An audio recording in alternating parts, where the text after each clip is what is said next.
This is Willow's Grove, a tarot podcast unlike any other.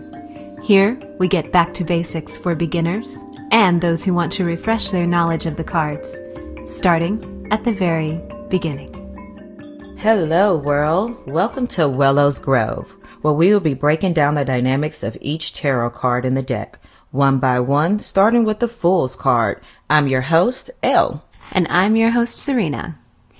We wanted to make this podcast because we both love the tarot and have been studying it for some years now. I'd say we're at about an intermediate level, and we wanted to deepen our knowledge of the tarot, of all the different meanings of the major and minor arcana, and just really get that in our memory banks.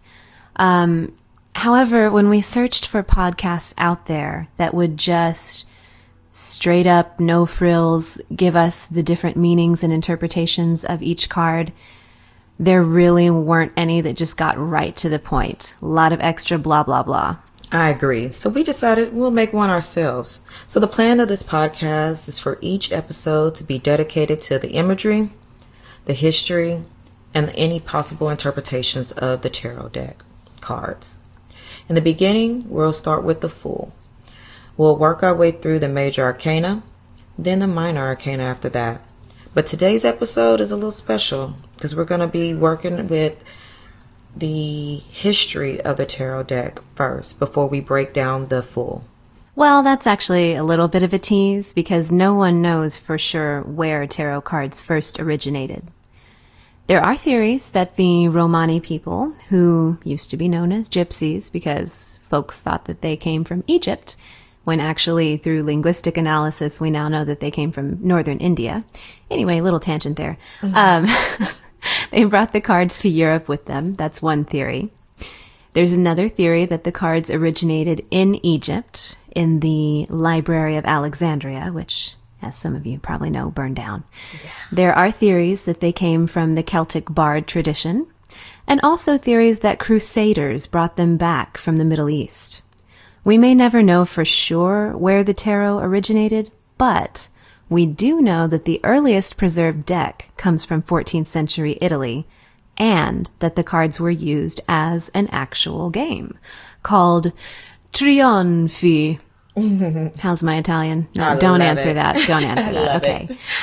Trionfi means trumps. So these would be the major arcana. And this was just a game. It was not used for fortune-telling or divination. Okay, so over the years, the tarot deck expanded from just being major arcana to also including the suits of the minor arcana. Now, these were probably added from other playing card decks, which were popular in Europe and in the Islamic world during the Middle Ages. Yes. So without further ado, let's get into the Fool card. The Fool card is the first card in the major arcana deck. It is number 0. In numerology, 0 represents unlimited potential and the perfect state before duality. The Fool ruling planet Uranus, which is a planet of independence, free spirit, and liberation. The element of air, which represents communication, intellect, and learning. If you happen to have a question that is a yes or no, it's definitely a yes with this card. Just the simple meaning of the Fool card is new beginnings, innocence, and adventure. Dear listener, during the course of our research, Elle unearthed some early images of the Fool card, and let me tell you, she found some shit, okay? Just keep in mind that the accepted meanings of all the cards have changed over time, just as the images on the cards themselves have changed. Let me give you an example. The earliest Fool image that Elle found comes from the 15th century Tarot de Marseille, the Tarot de Marseille in American. Okay, so the Fool is depicted as carrying all of his worldly possessions in a little bag hanging from a stick over his shoulder and using another stick to support him as he walks. But the real kicker in this image is that there's a dog or maybe a wolf not only chasing this man out of town, but biting his balls. It is literally biting the fool's balls. What are we supposed to do with that? I don't know. That was just strange that they would even create a card with that. I guess that is the ultimate symbol that you are an outcast, that you're not wanted in town, and so they send dogs to persecute you. Great. So, another image that Elle found from this same time period, from the Charles IV tarot deck, depicts a man wearing donkey ears, court jester clothing, and, this time, juggling some balls rather than having his balls bitten. But he's not wearing any pants. He's just wearing underwear, and his pubes are absolutely sticking out of the top of those underwear. He's surrounded by rock-throwing children, and so you might imagine that the interpretations associated with cards like this would not be happy ones. Madness, humiliation, and poverty were some of the accepted meanings around that time. However, by the time we get to the 19th century, the meaning of the card has completely changed. Now, instead of being a mentally ill social outcast, the Fool has become the hero of the tarot deck, taking a leap of faith into the unknown, following his intuition, and beginning a quest. This change is probably due to the change in imagery of the Fool. The Rider-Waite-Smith deck, which became the dominant deck that many other decks are based on, it keeps some of the old elements, like carrying all of his possessions in a little bag hanging from a stick over his shoulder, and there is still a dog in the card. But instead of biting his balls and running him out of town, the dog is acting as his faithful companion and trying to warn him not to walk over the edge of a cliff. And I think that's better in a lot of ways, because who really wants to look at someone who's naked on the card like that, struggling? It just is horrible. But let's take a little look into that Rider's Waite card, because that deck, like you said, a lot of different decks are based off that deck, and the background of that deck is so beautiful. Yellow is a very dominant color in that card, which yellow symbolizes creativity, optimism, and enthusiasm. And I think, in my opinion, the white is the second dominant color, because definitely the sun is, white. The Fool's dog is white. He's carrying a white rose. And then they have these beautiful white capped mountains in the background. And, white symbolizes purity, wholeness, and protection. Roses are love. So, Absolutely. You can guess what that meant. And then mountains, of course, would be challenges, vision, and achievement, which really fits the adventure interpretation of the card. And, the Rider-Waite-Smith card suggests a hero in every aspect, that he's going on a journey. Totally agree. He looks like he's about to start off on a quest. So, if you'll indulge me, listeners, I would like to read you a Welsh Grail legend. And of course, the Grail that we're talking about here is the Holy Grail. Ooh. What other Grail is there, really? So, many stories and legends from Europe in the Middle Ages are somehow wrapped up in the quest for the Holy Grail and or the Crusades, which, horrible as they were, a lot of scholars think that that is what actually brought Europe out of the Dark Ages. So anyway, this legend that I'm going to read to you comes from the Llewellyn Tarot Companion by Anna Marie Ferguson. It's an excellent resource, and we will definitely provide a link to it in the show notes. So without further ado, here is The Legend of Peredur. Peredur. Peredur. Peredur grew up without his 6 brothers and father, all of whom had died in dangerous nightly pursuits. His mother, thinking to save him from the same fate, raised Peredur in a remote part of Wales, far from the lure of knighthood. His company was restricted to spiritless men and women, and he spent much of his time wandering the woods, throwing sticks and staves, a pastime that well served the future knight.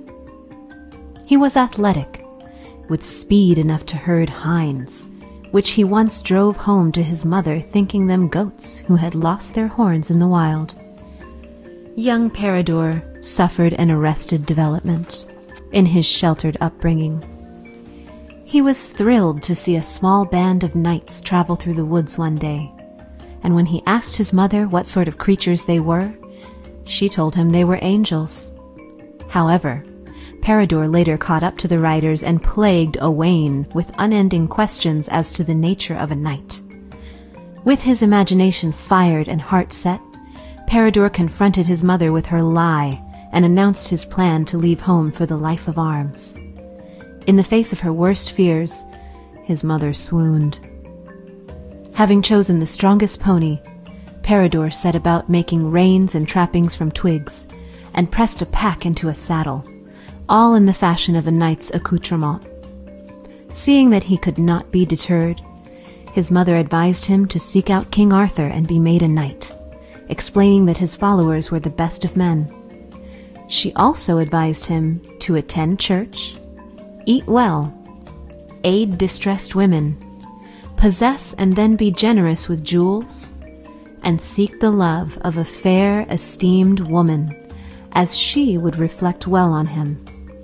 With nothing but a handful of sharpened sticks, Peridor mounted his piebald pony and rode forth into the wilderness. He traveled days through the deserted landscape until coming upon a tent, which he assumed to be a church. On entering, he found a woman who wore a large ring, and at her side stood a table set with food. Peridor told her of his mother's advice to eat well, and his hostess obliged. After his fill, he bent down on one knee before the maid and told her of his mother's advice concerning jewels, at which she gave him her ring, and he departed. The woman told her returning lover of the extraordinary events. He was a suspicious, cruel man, and dragged her off in a long search for the fool. Much later, she would be rescued and redeemed by Peridor. Meanwhile, at Arthur's court, a knight tried to provoke a fight by throwing liquor in the face of the queen and making off with a golden cup. He then camped in the meadow below the castle, awaiting a knight to champion the queen and avenge the insult. As the court pondered the challenge, Peridor entered the hall on his pony. To the dismay of onlookers, he rode the length of the room and announced to Kai, Arthur's seneschal, that he had come for his knighthood. Kai then led the court in making fun of the fool, at which time two dwarfs objected, referring to Peridor as chief of warriors, foreshadowing his supremacy in arms.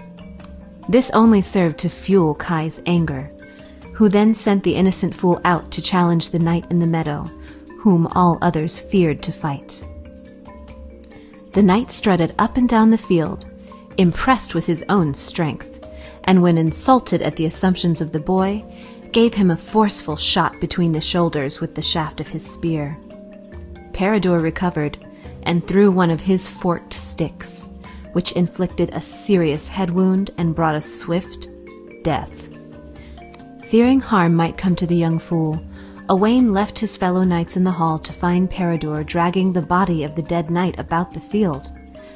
On asking what he was doing, Peridor replied that he was trying to take the iron coat from the body. Owain then introduced the fool to the workings of Buckles and helped him don his newly acquired armor.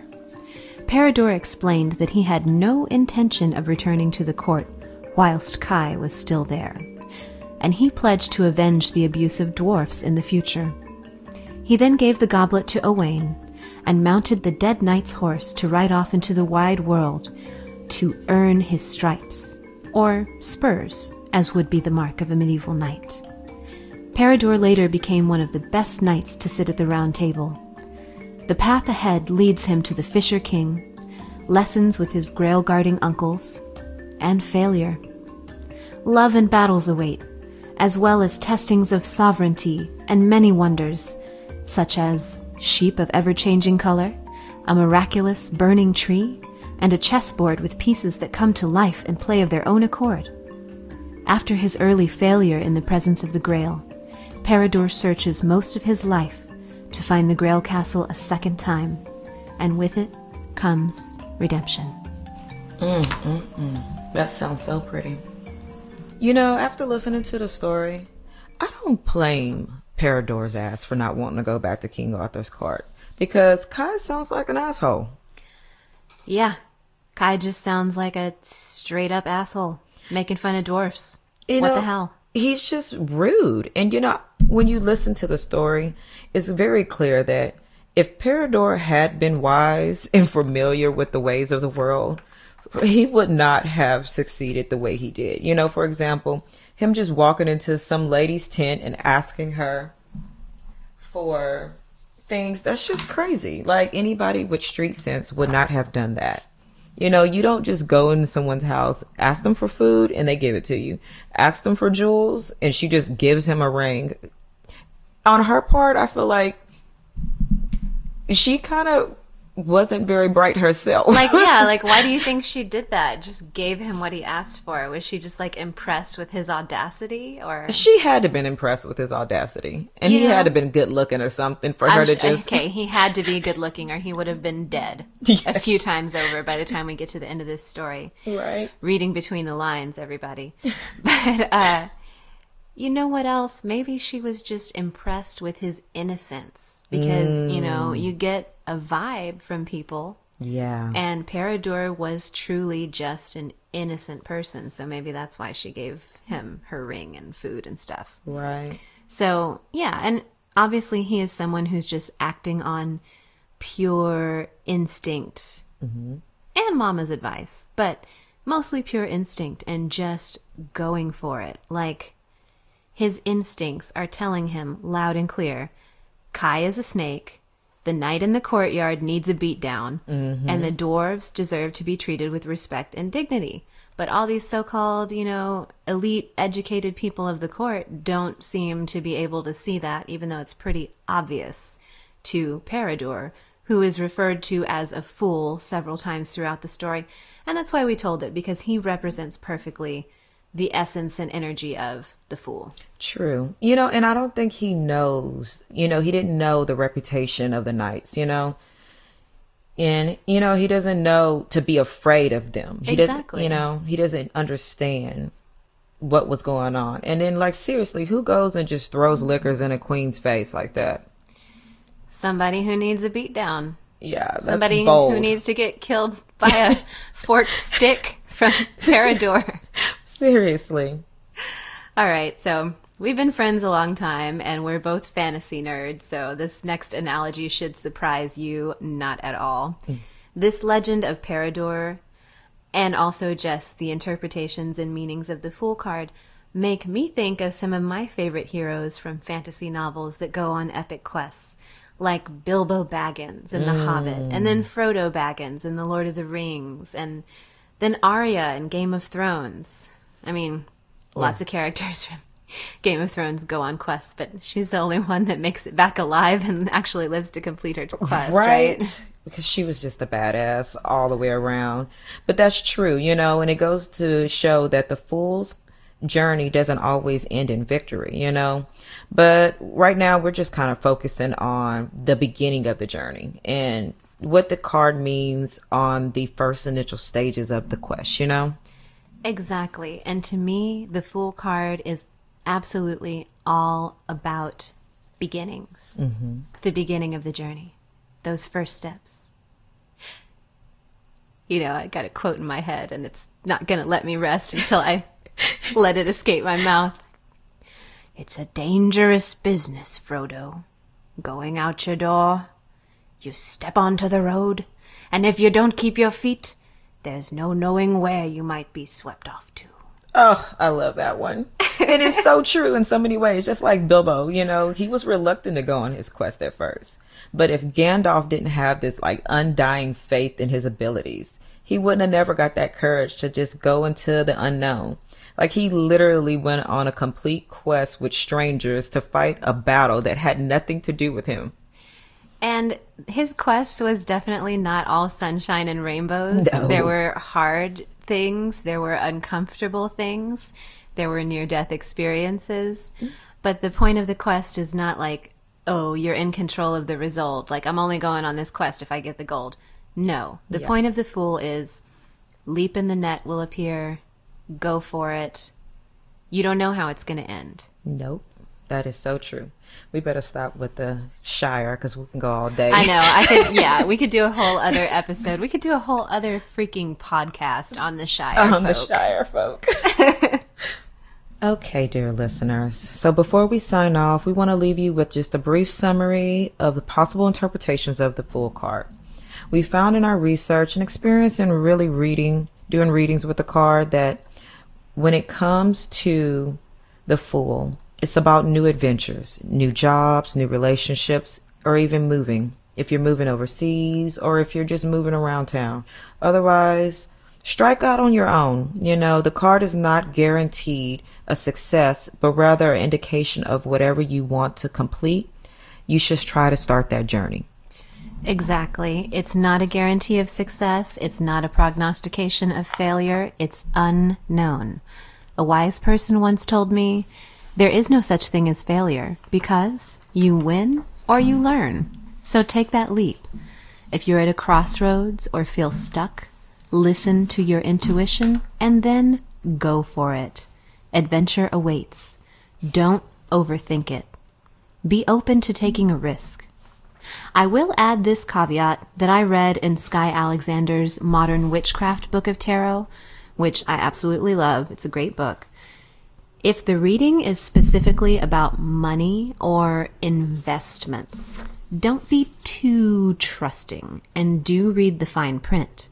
But in the end, you are going to have to go with your gut and follow your intuition, even if logic and reason are telling you otherwise. So, when in doubt, don't. Or as I like to say, if it's not a fuck yes, it's a fuck no. Yes. Elle, how do you feel about reversals? That's a fuck no for me. I'm just going to be real with you. I do not like reversal cards. I feel like it's extra trickery. It just makes more complications to a situation that doesn't need to be. There was a reason for the cards to be straightforward in the first place. I totally agree with that assessment. I feel strongly that the tarot captures life's journey, or the fool's journey, we might say, with all of its possibilities, just using the cards as they are, which to me means upright. If you're going to go through some shit, you're going to get the Tower. If you're going to find a relationship, you're going to get the Lovers or something similar. I don't feel that reversals are really necessary. Yes, and that's just our take on the subject. There are a lot of many fabulous, experienced tarot readers out there that like to deal with, reversal cards. And the most important thing is, it's your journey. Do what feels best for you. Follow your intuition and do what feels right. Amen. On that note, tune in to the next episode of Willow's Grove Tarot for our next card, the Magician. Ooh, that sounds so good. I love that one. It's magical, you might say. Yeah, just in time for spooky season. And you know what, guys? If you love this episode, please subscribe, and we would love to hear your thoughts. Absolutely. Please leave us comments, leave us reviews, and like and subscribe anywhere you get your podcasts. Yes. Until the next time, we'll see you next episode for The Magician. Yes.